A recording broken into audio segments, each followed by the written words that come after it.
Ora, mais uma vez, boa noite. Vamos continuar com o estudo da historiografia e, portanto, íamos entrar no Iluminismo. René Descartes foi um crítico da produção dos historiadores de sua época que tinham pouco rigor científico. Alguns historiadores foram resistentes, foram às críticas de Descartes, como Jacob Perizonius, que defendia os textos humanistas com elementos retóricos dos escritores latinos e gregos. Por outro lado, Jean Leclerc destacou-se entre aqueles que defenderam a produção de obras históricas com os padrões de cientificidade defendidos por Descartes. Existiam duas visões contrárias para o alcance do conhecimento da história. Portanto, estamos dentro do período do Iluminismo. E a primeira, portanto, era alicerçada pela verdade dos factos, pela acumulação descritiva desenvolvida pelos antiquários, e a outra buscava a verdade por meio de uma operação intelectual. A erudição dos antiquários destacou-se entre os beneditinos da congregação de São Mauro, que escreveram obras sobre a história das províncias francesas, como Urbain Planchet, que escreveu História Geral e Particular de Borgonhe, e Joseph Vasset e Claude de Vic, que escreveram História Geral de Languedoc. Essas eram obras que apenas acumulavam conhecimentos sobre factos, mas desprovidas de reflexão. Esse tipo de obra foi criticado por Jean Léron d'Alembert, que sustentou que quando a ciência da história não é auxiliada pela filosofia, é o último dos conhecimentos humanos. No século XVIII ocorreu uma mudança fundamental: as abordagens intelectuais do Iluminismo, por um lado, e a descoberta de um outro em culturas fora da Europa, o exotismo, o mito do bom selvagem, por outro, suscitam um novo espírito crítico, embora na realidade fossem circunstâncias semelhantes às que se podiam observar em Heródoto. São postos em questão os prejuízos culturais e o universalismo clássico. A descoberta de Pompeia renovou o interesse pela antiguidade clássica, neoclassicismo, e fornece os materiais que inauguram uma ciência emergente da arqueologia. As nações europeias distantes do mar Mediterrâneo buscam as suas origens históricas nos mitos e lendas que por vezes foram inventadas, como em Ossian, de James Macpherson, que simulou ter encontrado o Homero celta. Também se interessam pelos costumes nacionais os franceses François Fénelon, Voltaire, História do Império Russo sob Pedro o Grande e o século de Luís XIV, datado de 1751, e Montesquieu, que teorizou sobre ele em O Espírito das Leis. Na Inglaterra, Edward Gibbon escreveu a sua monumental obra História do Declínio e Queda do Império Romano, de 1776 a 1788, onde fez da precisão um aspecto essencial do trabalho do historiador. Os limites da historiografia no século XVIII são a submissão à moral e a inclusão de juízos de valores, de modo que o seu objetivo continua limitado. Na Espanha destaca-se a publicação de Espanha Sagrada, do padre agostiniano Henrique Flores, a recompilação de documentos de história eclesiástica expostos com critério ultraconservador, de 1747 e continuada após a sua morte até ao século XX, e a História Crítica de Espanha, do jesuíta desterrado Juan Francisco Masdeu. A partir de uma perspectiva mais ilustrada, temos o regalista Melchor Rafael de Macanaz, o crítico Gregório Mayan e Ciscar, um dos seus discípulos, Francisco Cerdá e Rico, tentou imitar Lorenzo Valla ao discutir a veracidade do voto de Santiago medieval. E mais tarde, nesse mesmo século, ao próprio Gaspar Melchor de Jovellanos, Juan Sempere y Guarinos, Eugène Larruga e Bonetta, Memórias Políticas e Económicas, e ao excelente documento recompilatório que é Viaje de Espanha, de António Pontes. A meio caminho entre as duas tendências encontra-se o exemplo de Juan Pablo Forner, casticista, na sua famosa Oración Apologética por Espanha e su mérito literário, de 1786, e reformista em outras obras publicadas após a sua morte. No século XVIII surgiu a tendência de se utilizar o racionalismo, que buscava fundamentar os direitos universais dos homens como fio condutor da narrativa histórica, em substituição às concepções religiosas adotadas na Idade Média e à legitimação do absolutismo monárquico, adotado no início da Idade Moderna. Desse modo, a profecia, fim da história no período medieval, foi substituída pela utopia. Uma classificação proposta por Collingwood diz-nos que, na época do Iluminismo, a busca pelo conhecimento da história tinha duas vertentes. Uma retrospectiva mais estritamente histórica, que buscava apresentar o passado como um jogo de forças irracionais, e outra perspectiva, ou prospectiva, que via a história como um progresso em infração ao domínio da razão.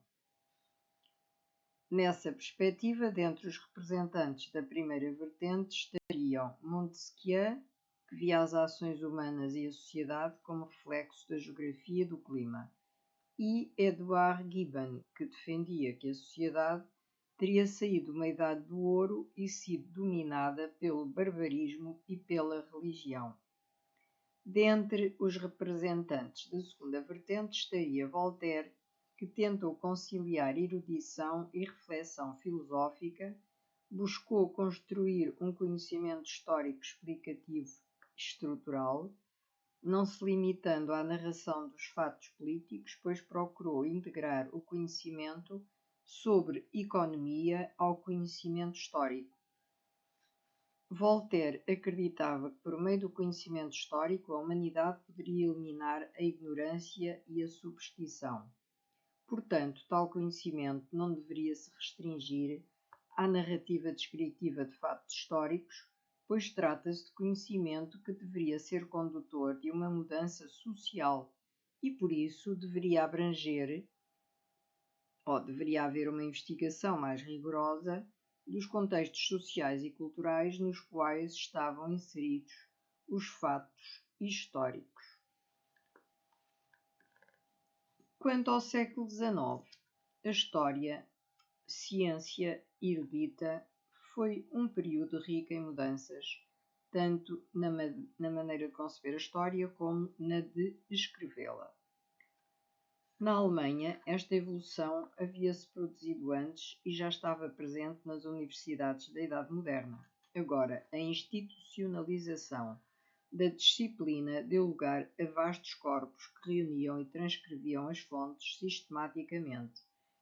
Entre estes, o mais conhecido é o Monumenta Germania Historica, a partir de 1819. A história ganha uma dimensão de erudição, mas também de atualidade.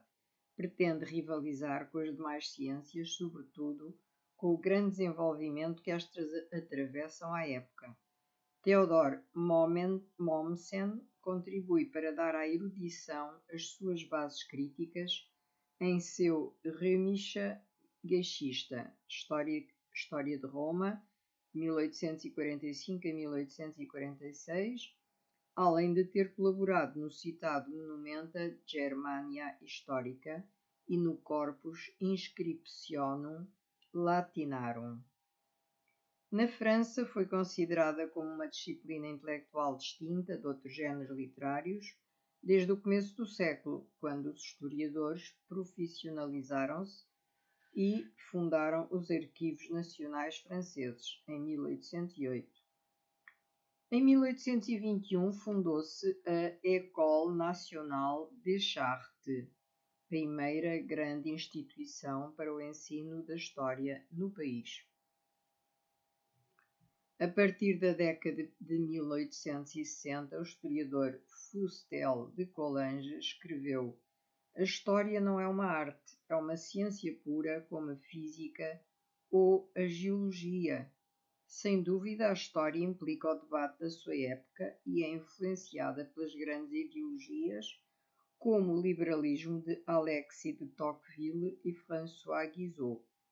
Sobretudo, deixou-se influenciar pelo nacionalismo e mesmo pelo racismo." Coulanges e Mommsen transladaram para o debate historiográfico o enfrentamento da Guerra Franco-Prussiana de 1870. Cada historiador tende a encontrar as qualidades de seu povo, o gênio. É o momento de fundação das grandes histórias nacionais. Os historiadores românticos como Augustin Thierry e Gilles Michelet, mantendo a qualidade da reflexão e a exploração crítica das fontes, sem recear espraiar-se no estilo, mantiveram-na como uma arte. Os progressos metodológicos não impediram contribuir para as ideias políticas de seu tempo. Michelet, na sua História da Revolução Francesa, de 1847 a 1853, contribuiu igualmente para a definição da nação francesa contra a ditadura dos Bonaparte, assim como para o revanchismo antiprussiano. Faleceu pouco depois da Batalha de Sedan. Com a Terceira República Francesa, o ensino da história conformou-se a um instrumento de propaganda a serviço da formação dos cidadãos e continuou a sê-lo todo o século XX. Outro dos fundadores da historiografia no século XIX foi Leopold von Ranke, que se destacou pela sua elevada crítica com as fontes usadas na história. Adepto das análises e das racionalizações, o seu lema era escrever a história tal como foi.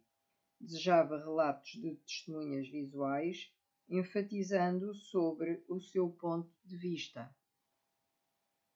Hegel e Karl Marx introduziram o viés social na história. Os historiadores anteriores haviam-se concentrado nos ciclos de apogeu e crise dos governos e das nações. Uma nova disciplina emergente trouxe a análise e a comparação em grande escala. A sociologia, a partir da história da arte, estudos como o de Jacob Burckhardt sobre o Renascimento converteram-se na referência para entender os fenómenos culturais.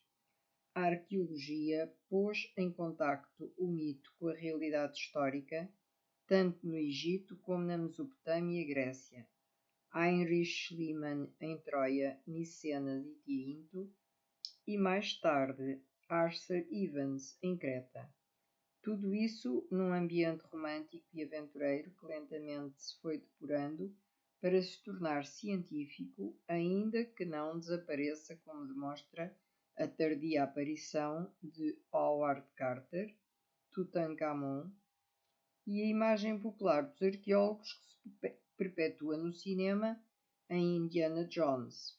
A antropologia aplicada à explicação dos mitos produziu o monumental trabalho de James George Frazer, The Golden Bough, A Study in Magic and Religion, o ramo de ouro em 1890, a partir do qual os historiadores puderam repensar o seu ponto de vista sobre a relação das sociedades humanas de todas as épocas com a magia, a religião e inclusive a ciência.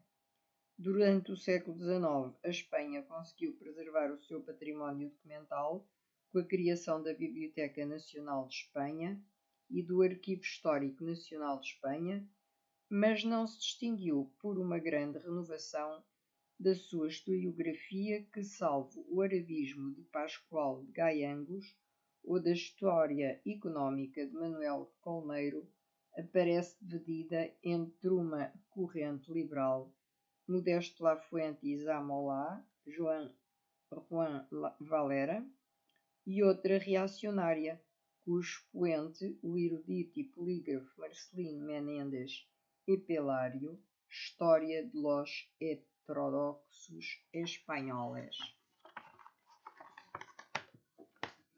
E uma continuação da transição que nasceu com Santo Isidoro e passou pela história do Padre Mariana e pela Espanha Sagrada de Flores. Quanto ao século XX, a história vai se afirmando como uma ciência social, uma disciplina científica envolvida com a sociedade. Nos princípios do século XX, a história já havia adquirido uma dimensão científica incontestável. A história entre positivismo e ensaísmo. Instalado no mundo académico erudito, a disciplina foi influenciada por uma versão empobrecida do positivismo de Auguste Comte. Pretendendo objetividade, a história limitou o seu objeto, o fato ou evento isolado. O centro do trabalho de um historiador é considerado como a única referência para responder corretamente ao imperativo de objetividade. Tampouco se ocupa por estabelecer relações de causalidade, substituindo por retórica o discurso que se pretendia científico. Simultaneamente e em contraste, desenvolvem-se disciplinas similares que tendem à generalização, como a história cultural e a história das ideias com Johann Huizinga, o outono da Idade Média, ou Paul Hazard, a crise da consciência europeia, entre os seus iniciadores.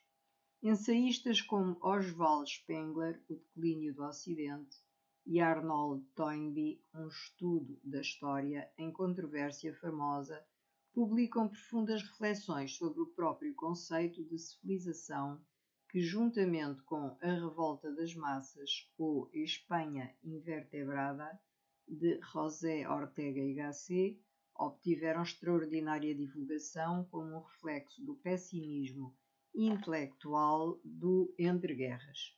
Mais próximo ao método do historiador e não menos profundo é o trabalho de seus contemporâneos, o belga Henri Pirenne, Mahomet e Charlemagne, em português, Maomé e Carlos Magno, ou o australiano Vere Gordon Childe, pai do conceito Revolução Neolítica. Contudo, a grande transformação na história dos eventos vem da contribuição externa, ou vem de contribuições externas. Por um lado, o materialismo histórico de inspiração marxista, que introduz a economia nas preocupações do historiador. Por outro lado, a perturbação provocada pela historiografia, pelos desenvolvimentos políticos, técnicos, económicos ou sociais vividos pelo mundo, sem esquecer os conflitos mundiais. Novas ciências auxiliares surgem ou desenvolvem-se consideravelmente, como a arqueologia, a demografia, a sociologia e a antropologia, sob a influência do estruturalismo. Quanto à escola dos anales, portanto, esta era uma escola de pensamento que se formou em torno da revista Annales d'Histoire économique et sociale, fundada por Lucien Febvre e Marc Bloch em 15 de janeiro de 1929, editada pela Librairie Armand Collin em Paris. Essa revista trimestral aparece com uma proposta mais abrangente, tanto temporariamente quanto aos novos objetos de estudo e novas abordagens, e, portanto, uma nova metodologia que se enverdasse nas interdisciplinaridades para passar de discursos teóricos para a prática como uma maneira de redescobrir o homem. Alargou o âmbito da disciplina, solicitando a confluência das outras ciências, em particular a da sociologia, e de maneira mais geral transformou a história, ampliando o seu para além do evento, inscrevendo na longa duração, longue durée. Cabe ainda lembrar da influência da psicologia, uma ciência que chamava a atenção dentre historiadores do início do século e a luta contra o que Febvre chamava de a história historicizante, ou seja, a história política, diplomática e militar feita até então. No ano em que a revista foi lançada, a situação europeia não era das melhores, pois havia uma grave crise económica e política, como reflexo do fim da Primeira Guerra Mundial em 1929. Após o hiato da Segunda Guerra Mundial, Fernand Braudel continuou a editar a revista e recorreu pela primeira vez à geografia, à economia e à sociologia para desenvolver a sua tese de Economia-Mundo. O exemplo clássico é o Mediterrâneo e o mundo mediterrâneo na época de Filipe II. O papel do testemunho histórico muda, permanece no centro das preocupações do historiador, mas já não é o objeto, senão o que se considera como um útil para construir a história, útil que pode ser obtido em qualquer domínio do conhecimento. Uma constelação de autores mais ou menos próximos à Annales participa dessa renovação metodológica que preenche as décadas centrais do século XX, com Georges Lefebvre e Ernest Labrousse. A visão da Idade Média mudou completamente após uma releitura crítica das fontes, que têm a sua melhor parte justamente no que não mencionam. Em Georges Duby. Privilegiando a longa duração ao tempo curto da história dos eventos, muitos historiadores propõem repensar o campo da história a partir dos Annales, entre eles Emmanuel Leroy Ladurie ou Pierre Gaubert. Nova História é a denominação popularizada por Pierre Nora e Jacques Le Goff, Fazer a História, de 1973, que designa a corrente historiográfica que anima a terceira geração dos Annales. A Nova História trata de estabelecer uma história serial das mentalidades, ou seja, das representações coletivas e das estruturas mentais das sociedades. Outros historiadores franceses alheios aos Annales, como Philippe Arrier, Jean Delumeau e Michel Foucault, este último nas fronteiras da filosofia, descrevem a história dos temas da vida cotidiana como a morte, o medo e a sexualidade. Querem que a história escreva sobre todos os temas e que todas as perguntas sejam respondidas. De uma orientação completamente oposta, a da direita católica, Roland Monnier realizou uma contribuição decisiva para a história social do antigo regime, negando a existência de luta de classes e, inclusive, dessas mesmas classes em benefício do que descreve como uma sociedade de ordens e relações clientelistas. Portanto, a historiografia francesa repensa a sua revolução. Foi dito que cada geração tem o direito de reescrever a história. Na esfera académica, a revisão das maneiras de compreender o passado é parte da tarefa do historiador profissional. Até que ponto é que essa revisão surge cientificamente como uma distorção das certezas anteriormente estabelecidas, como em Karl Popper, e não pseudocientificamente, como faria o que se denomina pejorativamente de revisionismo historiográfico, é algo difícil de avaliar. Uma prova de toque seria detectar se o revisionista é um estranho ao mundo académico, que se dedica ao uso político da história, o que aliás é um vício comum. A história sempre foi usada como uma arma para a transformação social e os meios académicos nunca foram uma exceção. Na historiografia, ciência social, é difícil perceber se nos encontramos diante de uma mudança de paradigma, como os que estudou Thomas Kuhn para as ciências experimentais, história das revoluções científicas, principalmente porque nunca há um consenso tão universalmente partilhado como para entender que o desvio dele seja uma revolução. Uma das grandes polémicas revisionistas, no bom sentido, veio com as comemorações do segundo centenário da Revolução Francesa, em 1989. Assim como o próprio movimento revolucionário, também são díspares e controversas as avaliações que são feitas sobre a Revolução, que recebeu diversas alcunhas. Esplêndida Aurora, como em Jorge Wilhelm Friedrich Hegel, equivalente aos mitos e epopeias da Grécia Antiga, em Thomas Carlyle, a maior catástrofe que caiu sobre a raça humana, em Golden Smith, Mãe de Todos Nós, em Albert Soboul, o Centro Estratégico da História Moderna, como em Alfred Coban.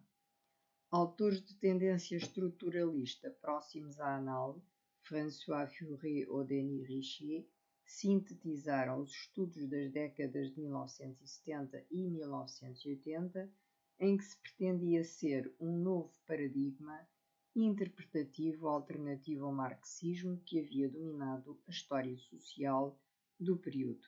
Albert Soboul, Jacques Godechaux e, mais recentemente, Claude